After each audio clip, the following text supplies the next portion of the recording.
अंग्रेजों से आजादी मिलने के बाद भी भारत देश 67 सालों तक हिंदू विरोधी मानसिकता का गुलाम बना रहा। 67 सालों तक लगातार हिंदू हितों की अनदेखी की गई। सेकुलरिज्म के नाम पर हिंदू समाज को मूर्ख बनाया गया। दोस्तों, आज का वीडियो थोड़ा सा अलग है। हो सकता है कुछ लोग इसे एक राजनीतिक वीडियो समझ लें, परंतु पूरा वीडियो देखने के बाद आप यह अच्छी तरह समझ पाएंगे कि यह राजनीतिक वीडियो बिल्कुल नहीं है, बल्कि ऐसी सच्चाई है जिस पर आज तक किसी का ध्यान ही नहीं गया। इसके अलावा कुछ लोग ऐसे भी हैं जो मोदी विरोध के चलते आज भी सच्चाई देखना पसंद नहीं करते। ये ऐसे लोग हैं जिन्हें हिंदू एकता से परेशानी है, इन्हें मंदिरों के बनने से परेशानी है, इन्हें जय श्री राम बोलना कम्युनल लगता है, परंतु अल्लाहू अकबर और सर तन से जुदा जैसे नारों में गंगा जमुनी तहजीब और भाईचारा दिखाई देता है। अभी हाल ही में भारतीय विदेश मंत्री डॉक्टर एस जयशंकर ने कुछ ऐसी सच्चाई बयान कर दी है जिससे सेकुलर गैंग एक बार फिर से तिलमिला गया है। तो आखिर क्या कहा है डॉक्टर एस जयशंकर ने? मोदी सरकार ने पिछले 9 सालों में हिंदू हितों से संबंधित देश और विदेश में क्या क्या कार्य किए हैं।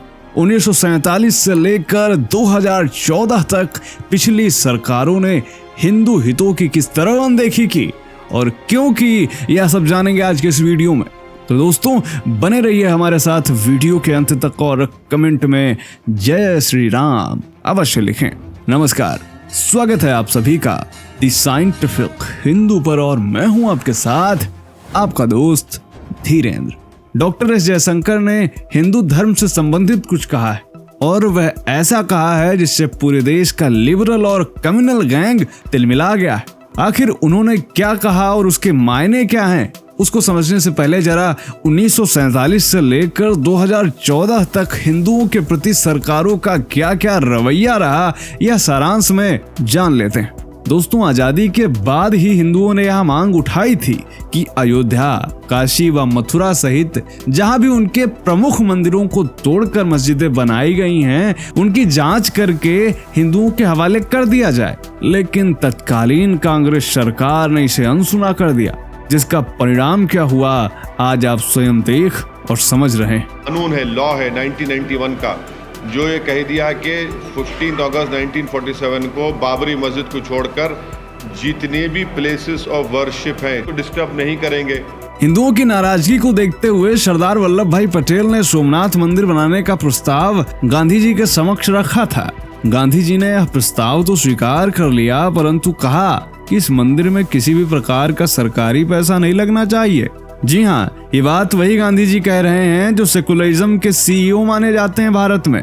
सेकुलरिज्म के बड़े बड़े नेता इनका उदाहरण देते हैं। इन्होंने आगे कहा कि सोमनाथ मंदिर का निर्माण हिंदुओं द्वारा दिए गए चंदे से किया जाना चाहिए। इसके बाद जब 1951 में बिना किसी सरकारी सहायता के सोमनाथ मंदिर बनकर तैयार हुआ तो तत्कालीन प्रधानमंत्री जवाहरलाल नेहरू ने इसके उद्घाटन में जाने से इनकार कर दिया। उन्होंने कहा कि भारत एक धर्मनिरपेक्ष राष्ट्र है, इसीलिए वह किसी धार्मिक कार्यक्रम का हिस्सा नहीं बनेंगे।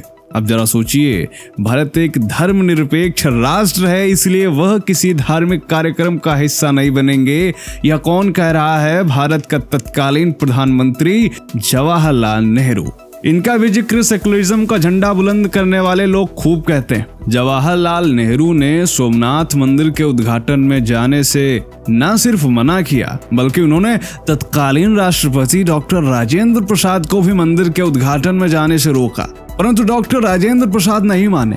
उन्होंने जवाहरलाल नेहरू को जवाब देते हुए कहा कि राष्ट्रपति के अलावा मैं एक नागरिक भी हूँ और अपने धर्म को बहुत मानता हूँ। मैं अपने धर्म से खुद को अलग नहीं कर सकता।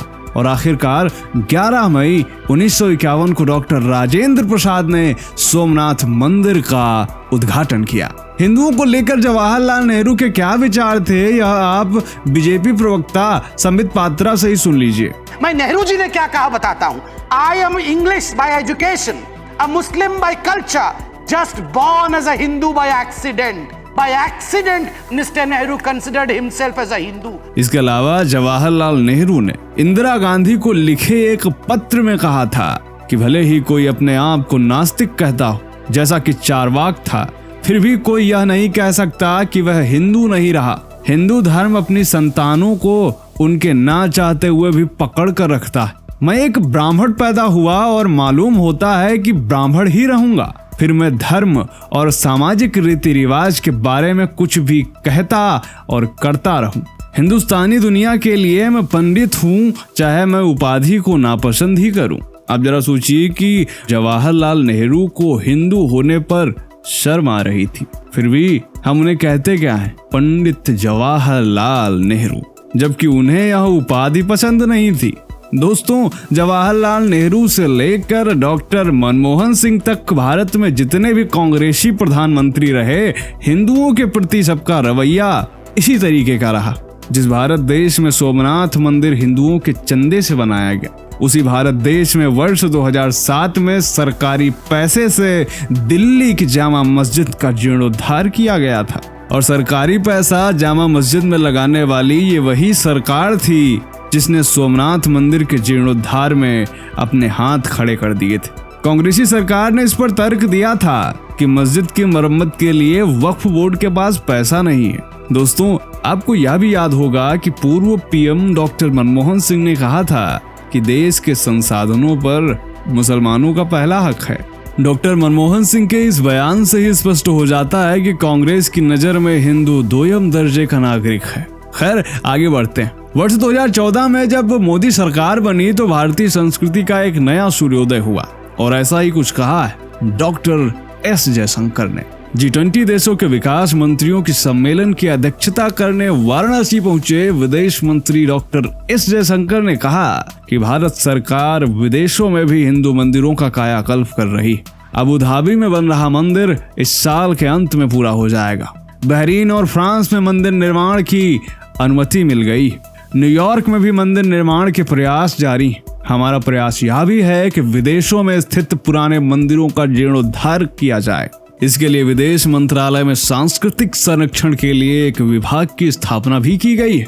कंबोडिया और वियतनाम सहित कई देशों में भारतीय संस्कृति के संरक्षण के लिए अभियान भी चलाए जा रहे हैं। संक्षिप्त रूप में कहें तो डॉक्टर एस जयशंकर ने इस्लामिक देशों में बन रहे मंदिर और यूरोपीय देशों में बन रहे मंदिरों के बारे में एक संक्षिप्त ब्यौरा दिया। उन्होंने बताया कि किस तरीके से सरकार विदेशों में हिंदू मंदिरों के निर्माण का भरसक प्रयास कर रही है, जिसमें दुबई आदि देशों में बने मंदिर इस सफलता को दर्शा भी रही। पिछले 9 सालों में विदेशों में हुए धड़ाधड़ मंदिरों के निर्माण ने यह बता दिया है कि पिछले 9 वर्षों में मोदी सरकार ने वह कर दिखाया है जो बीते 67 सालों में भी नहीं हो पाया था। क्या कोई कल्पना कर सकता था कि अबू धाबी और दुबई में, जो कि कट्टर मुस्लिम देश का हिस्सा है, वहां कभी हिंदू मंदिर बन सकेगा? लेकिन बन रहा है। क्या किसी ने कल्पना की थी कि अयोध्या में राम मंदिर का निर्माण उसकी आंखों के सामने हो सकेगा? क्या कोई ये सोच सकता था कि कश्मीर में धारा 370 समाप्त होगी, वहां आतंकवाद का सफाया हो जाएगा, पत्थरबाजी बंद होगी, अलगाववादी जेल में होंगे? शायद ऐसा किसी ने नहीं सोचा होगा। वर्ष 2014 से पहले जब कोई भारतीय प्रधानमंत्री विदेश जाता था तो वहां के लोग यही सोचते थे कि भारत कुछ न कुछ मांगने ही आया होगा।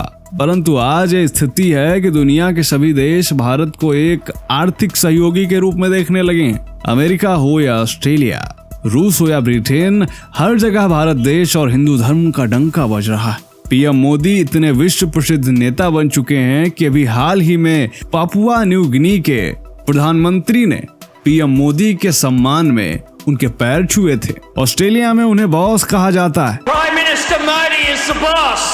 जो बाइडेन जैसे नेता उनके फैन हैं। पीएम मोदी की निष्ठा और राष्ट्रभक्ति भरी विदेश नीति के चलते मुस्लिम देशों में भी हिंदू मंदिर बनाए जा रहे हैं। सऊदी अरब अपने यहाँ यूनिवर्सिटीज में रामायण व महाभारत पढ़ा रहा है। विदेशी राजनीति में हिंदुओं का दबदबा है। इसके अलावा देश में 9 सालों में क्या क्या कार्य हुए, चलिए इन्हें 6 बिंदुओं में संक्षिप्त रूप में जानते हैं।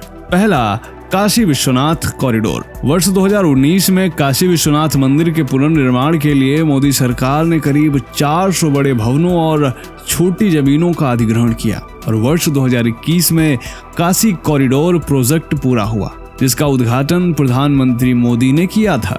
दूसरे नंबर पर सोमनाथ मंदिर। वर्ष 2021 में ही सोमनाथ मंदिर का सौंदर्यीकरण किया गया। प्रधानमंत्री मोदी ने सोमनाथ मंदिर की दीवारों पर सोने का कोट चढ़वाया। तीसरे नंबर पर केदारनाथ मंदिर। साल 2013 में आई विनाशकारी बाढ़ के बाद प्रधानमंत्री मोदी ने केदारनाथ मंदिर के लिए नवीनीकरण परियोजना की शुरुआत की। यह कार्य अभी भी प्रगति पर है। चौथे नंबर पर अयोध्या का श्री राम मंदिर और उज्जैन में महाकाल लोक। अयोध्या का श्री राम मंदिर हिंदुओं के लिए काफी ज्यादा महत्वपूर्ण है, क्योंकि इस मंदिर के लिए हजारों हिंदुओं ने अपनी जान गंवाई। वर्ष 2020 में पीएम मोदी ने इसकी आधारशिला रखी थी और इसी वर्ष के अंत तक यह मंदिर बन जाने की संभावना है। वहीं उज्जैन में बाबा महाकालेश्वर का महाकाल लोक बनकर तैयार है, जिसे देखने के लिए दुनिया भर से हजारों सैलानी भारत आए। महाकाल लोक का निर्माण ऐसे किया गया है जहां जाने के बाद हर हिंदू अपने आप को गौरवान्वित महसूस करता है, और यह तो पिछले साल 2022 में ही हुआ है। 5वें नंबर पर चारधाम परियोजना। यह परियोजना वर्ष 2016 में शुरू हुई थी, जिसके तहत 900 किलोमीटर लंबा राष्ट्रीय राजमार्ग बनाया गया है। इस परियोजना के पूरा होने से जो रास्ता 9-10 घंटों में तय होता था, वह अब 2-3 घंटों में ही तय हो जाता है। 6ठे नंबर पर कश्मीर में मंदिरों का कायाकल्प। धारा 370 रद्द होने के बाद पीएम मोदी के नेतृत्व में अब कश्मीर के मंदिरों का नवीनीकरण किया जा रहा है। कश्मीर के अलावा बनारस में घाटों की सफाई, देवभूमि उत्तराखंड में तीर्थ स्थलों का कायाकल्प आदि तमाम ऐसे कार्य हैं जो मोदी सरकार ने पिछले 9 सालों में किए। इन कार्यों की चर्चा यदि विस्तार से करूं तो यह वीडियो बहुत लंबा हो जाएगा। कुल मिलाकर एक वाक्य में हम कह सकते हैं कि वर्ष 2014 के बाद ही भारत और भारतीय संस्कृति का नया सूर्योदय हुआ है, जिसका प्रकाश न केवल भारत को बल्कि विदेशों तक को प्रकाशित कर रहा है। परंतु वामपंथी, टुकड़े गैंग, सेकुलर और गचवाए हिंद का सपना देखने वालों को पीएम मोदी का कार्य शूल की भांति चुभ रहा है। इसके बावजूद कुछ स्वार्थी हिंदू पूछते हैं कि मोदी ने आखिर किया क्या है, और यही वह लोग हैं जिन्हें डॉक्टर एस जयशंकर का बयान सुनकर तगड़ी मिर्ची लग गई। तो दोस्तों, क्या सोचना है आपका आज के इस वीडियो के बारे में? कमेंट जरूर करें, और हाँ, किसी अन्य विषय पर वीडियो चाहते हैं तो वह भी कमेंट जरूर करें। मिलते हैं आपसे अगले वीडियो में, तब तक के लिए जय हिंद, जय भारत, वंदे मातरम।